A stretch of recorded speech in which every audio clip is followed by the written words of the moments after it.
네, 오늘 함께 살펴볼 말씀은 사무엘상 16장 6절에서 13절 말씀입니다. 사무엘상 6장 16장 6절에서 13절 말씀입니다. 네, 어플이나 성경책을 펴주시면 되고 구약 성경 434쪽에 있습니다. 434쪽에 있습니다.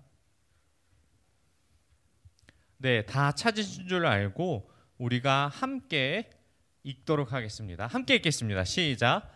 그들이 오매 사무엘이 엘리압을 보고 마음에 이르기를 여호와의 기름 부으실 자가 과연 주님 앞에 있도다 하니더니 여호와께서 이르시되 그의 용모와 키를 보지 말라. 내가 이미 그를 버렸노라. 내가 보는 것은 사람과 같지 아니하니 사람은 외모를 보거니와 나 여호와는 중심을 보느니라 하시더라.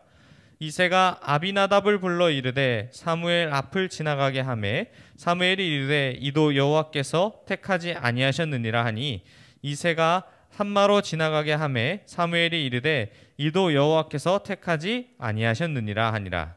이새가 그의 아들 7을 다 사무엘 앞으로 지나가게 하나 사무엘이 이새에게 이르되 여호와께서 이들을 택하지 아니하시느니라 하고 또 사무엘이 이새에게 이르되 내 아들이 다 여기 있느냐.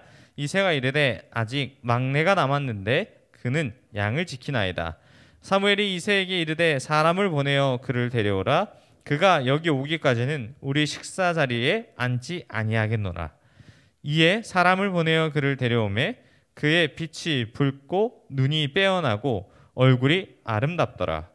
여호와께서 이르시되 이가 그니 일어나 기름을 부으라 하시는지라. 사무엘이 기름 뿔병을 가져다가 그의 형제 중에 그에게 부었더니 이날 이후로 다윗이 여호와의 영에 크게 감동되니라. 사무엘이 떠나서 라마로 가니라. 아멘. 새로운 왕을 보았노라 라는 제목으로 하나님의 은혜를 함께 나누도록 하겠습니다. 자, 대통령 선거가 얼마 남지 않았습니다. 대통령 선거. 우리 고3 학생들은 투표권이 있죠? 없어요? 생일 지나면 투표 되는 걸로 알고 있는데 생일이 안 지나서 안 돼요? 아, 그러면 네, 5년 뒤에 하도록 하겠네요. 자, 고3은 투표가 가능하니 이 부분을 제외하고 만약 우리 고등학생들에게 모두 투표권이 있다면 만약 여러분들은 누굴 뽑겠습니까? 우리가 만약 후보에 대한 부분을 잘 모른다면 대부분의 사람들은 겉으로 보이는 모습을 보고 사람을 뽑게 될 것입니다. 보이는 부분을 믿고 쫓는 것이 사람의 심리이기 때문입니다. 그래서 우리 안에 보이지 않는 것을 쫓는 것이라는 것은 굉장히 어렵습니다. 이와 관련된 유명한 웹툰도 있습니다. 바로 무엇이냐면 외모지상주의라는 웹툰입니다. 우리 다 한 번쯤은 아마 본 학생들이 많을 것 같아요.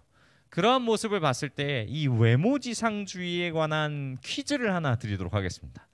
아, 이걸 맞추는 친구들에게는 네, 미리 준비를 했습니다. 제가 네, 문화상품권을 선물로 드리도록 하겠습니다.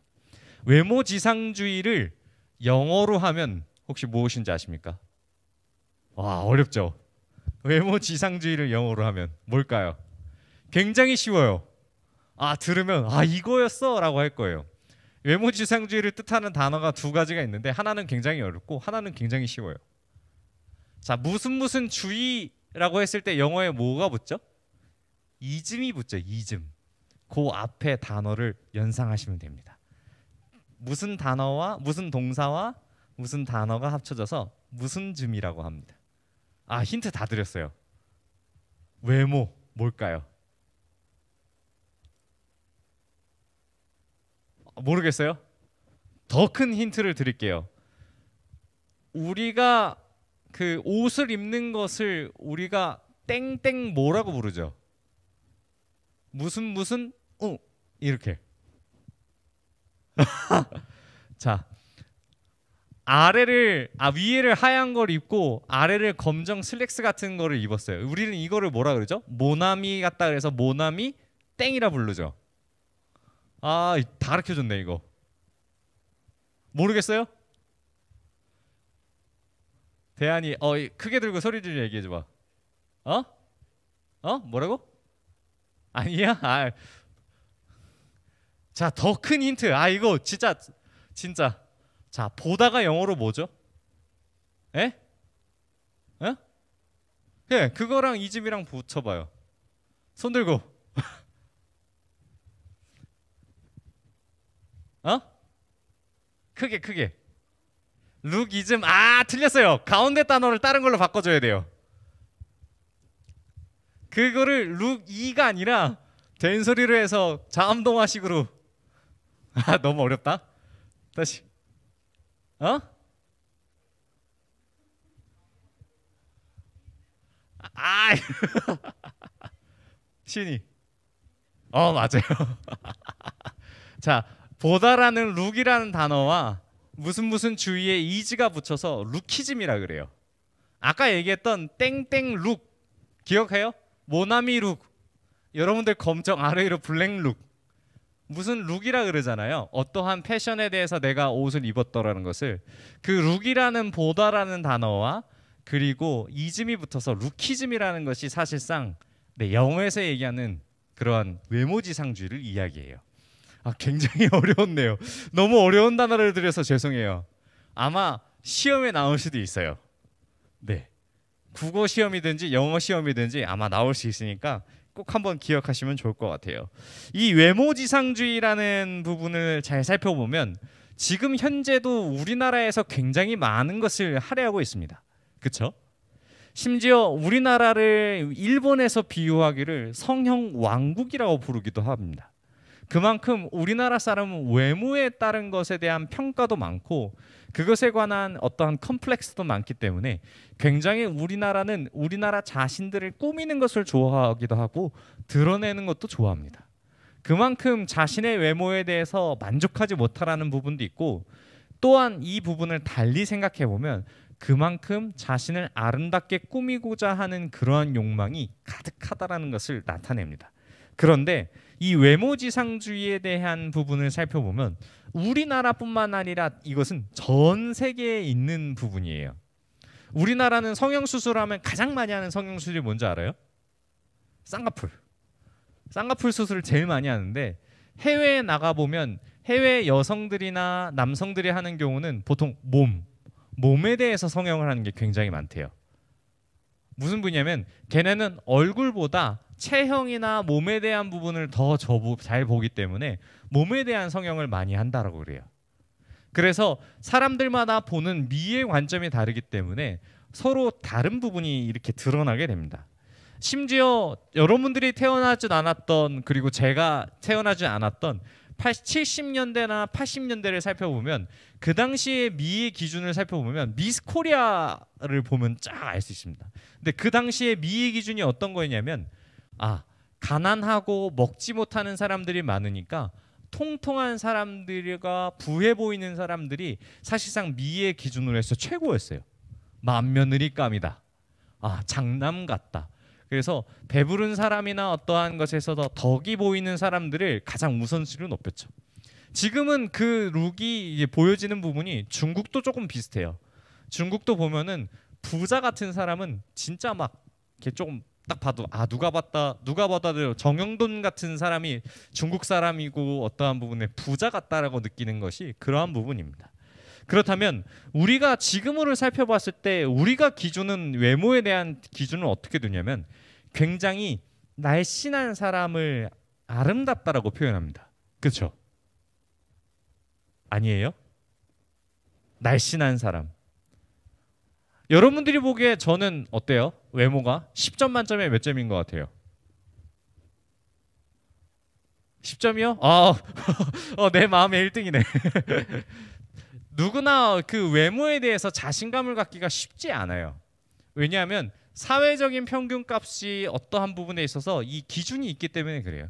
그런데 이러한 부분에 있어서 어떠한 부분이 쫙 드러나기 시작하면 사람에 대한 편견이 깨지기 시작하죠. 옛날에 무한도전을 보면은 못생긴 친구들을 소개합니다라는 프로그램을 보면은 다 진짜 못생겼어요. 근데 연예인을 다 하고 있더라고요. 근데 그 중에 이제 최고였던 인기 멤버 중에 한 명이었던 부분을 보면은 김범수가 노래를 하니까 그 그룹 가운데 제일 잘생겨 보이는 거예요. 이 사람이 가지고 있는 탤런트를 드러내니까 이 사람이 세상에서 제일 잘생겼다고 얘기하고 얼굴로 노래한다라는 그러한 풍토가 나타났죠. 근데 옛날에 과거에 있었던 기준에 있어서는 김범수는 지금은 얼굴 없는 가수로 데뷔를 했고 목소리로만 노래하는 가수였어요. 대중에 설 수 없는 외모라 생각돼서 대중 앞에서 노래를 할 수 없는 가수였는데 지금은 시대가 바뀌어서 노래하고 있을 수 있는 그러한 가수가 되었죠.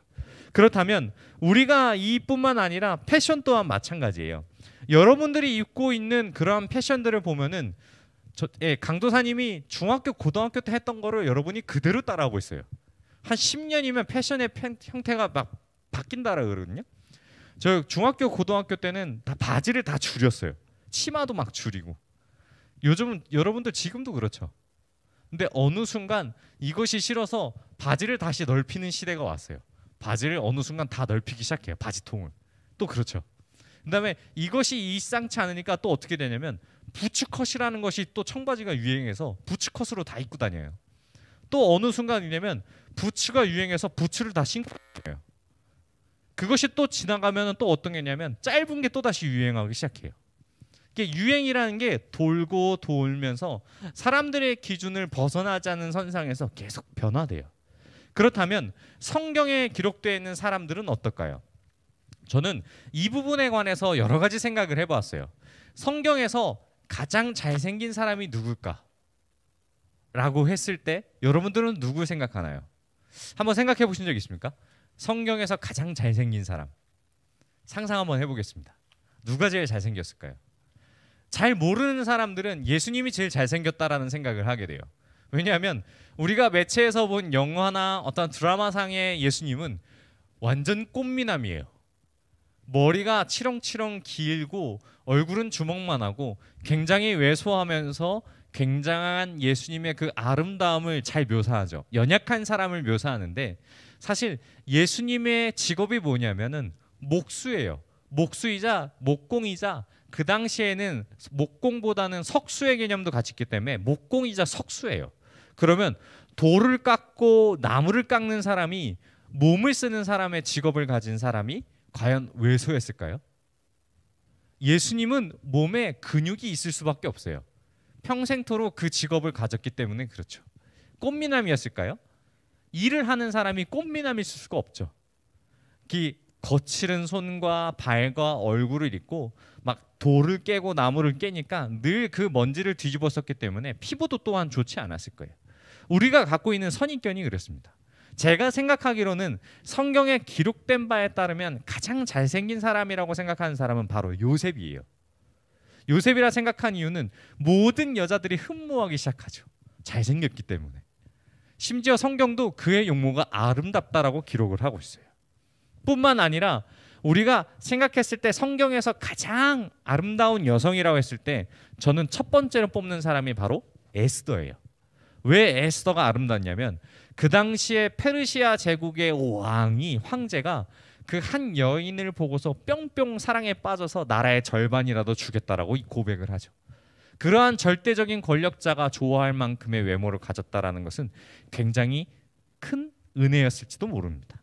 그런데 성경은 무엇이라 이야기하냐면 하나님께서는 외모를 보지 않고 중심을 보신다라고 하는 이야기가 바로 오늘의 말씀입니다. 못생긴 저를 향하여서 하나님은 굉장히 희망적인 메시지를 던져주셨어요. 왜 하나님은 외모를 보지 않고 중심을 보신다고 하셨을까요? 우리는 이 관점에 맞춰서 하나님의 말씀을 돌볼 텐데요. 우리가 본문을 읽었지 않았지만 하나님께서 사무엘을 이 베들레헴이라는 곳에 보내서 다시 새롭게 세울 왕을 선택하셨다라고 사무엘에게 이야기를 해요.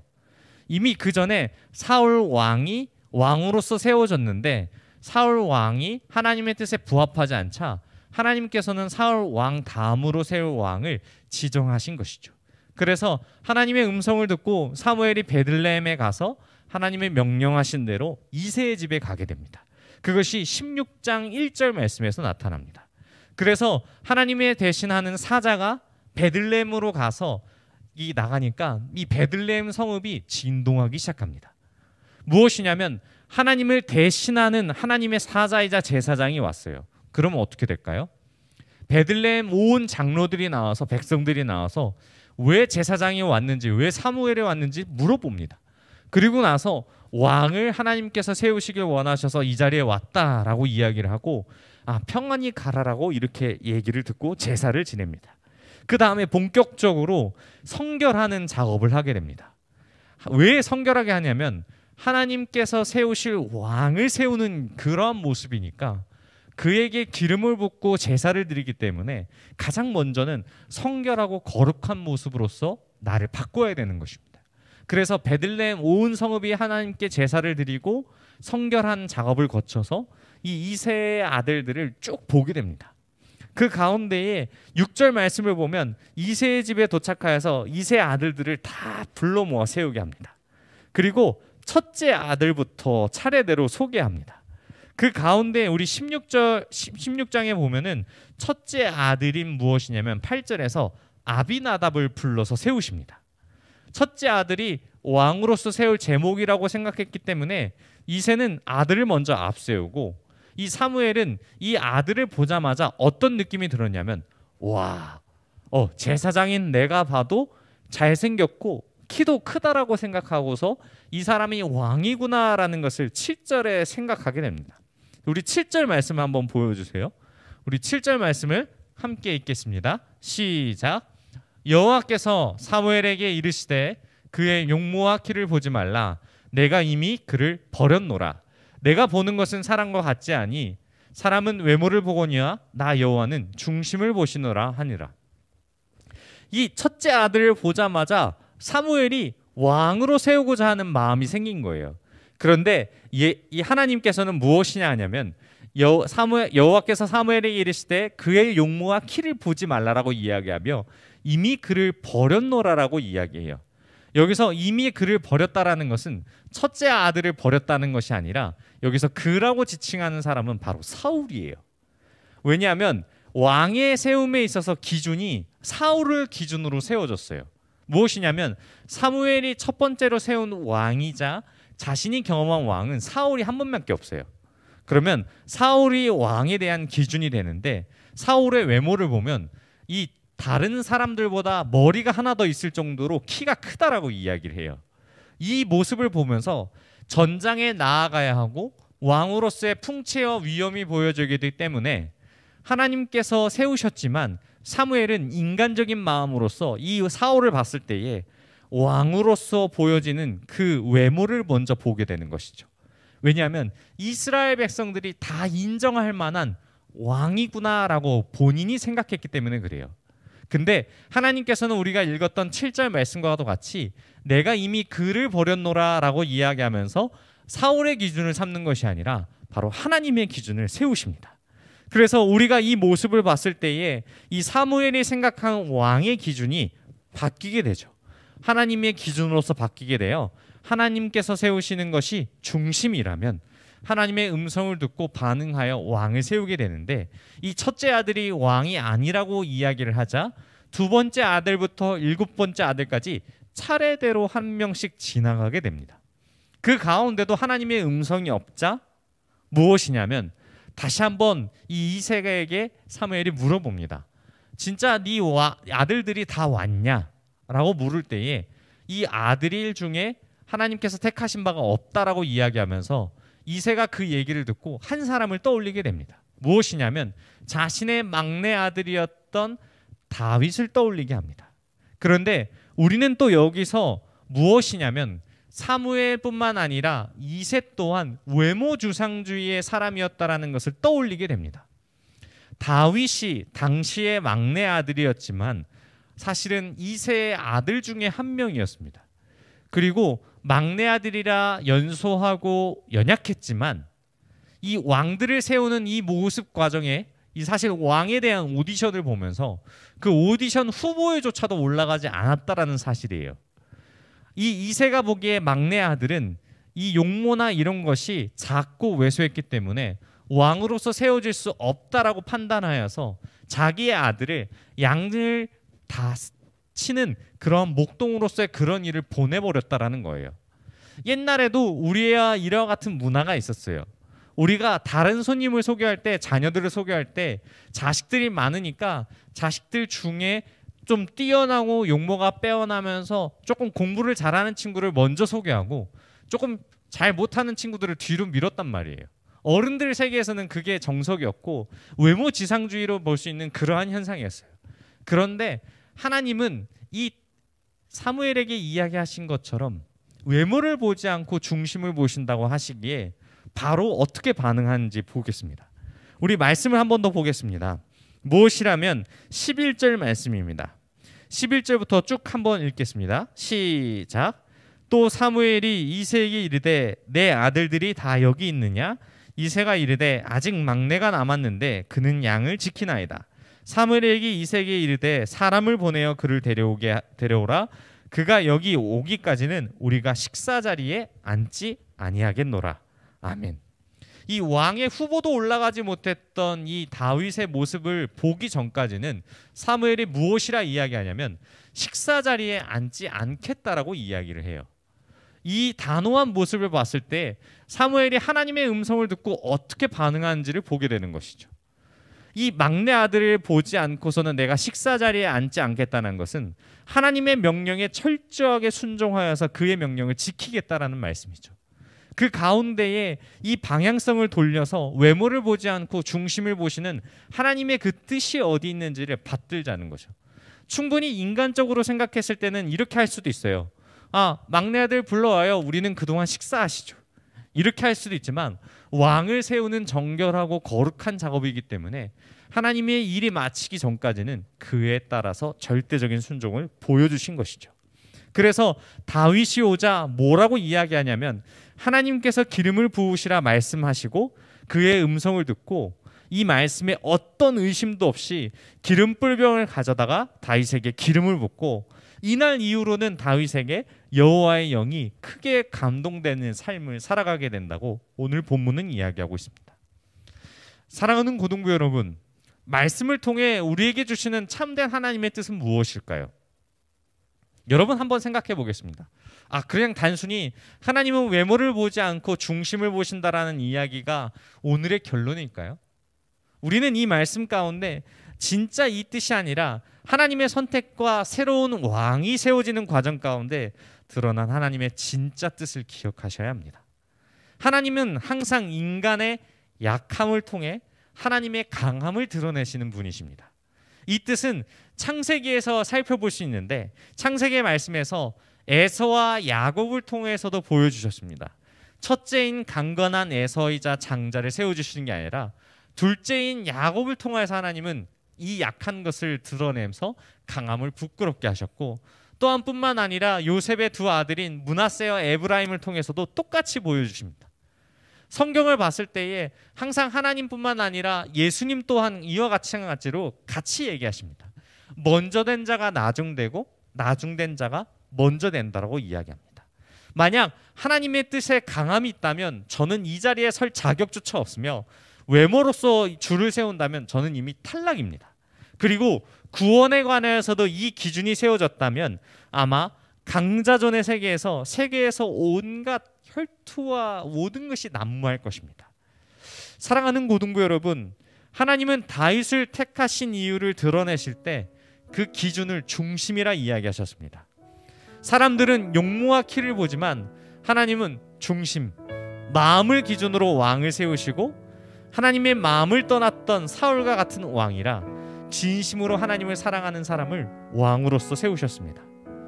이새는 하찮고 어리며 약한 막내에 불과했던 아들이 왕이 된다라는 사실을 알았을까요? 아무도 몰랐을 것입니다. 뿐만 아니라 이 땅 가운데 오신 예수님도 그 누가 메시아가 말구에서 태어날 것이라고 생각했습니까? 하나님의 원리와 섭리는 항상 약한 것을 강하게 하시고 그리고 강한 것을 부끄럽게 하십니다. 하나님의 선택과 기준은 그 어떤 것이 아니라 우리에게 연약한 부분을 들어 사용해서 우리에게 권능을 부어주시고 하나님의 성령이 임재하셔서 하나님의 영에 크게 감동된 사람이 큰 일을 하겠다라고 하시는 것을 오늘 말씀을 통해서 보여주십니다. 우리 고등부 여러분을 봤을 때 그 누가 봐도 연약하고 어리며 약한 사람입니다.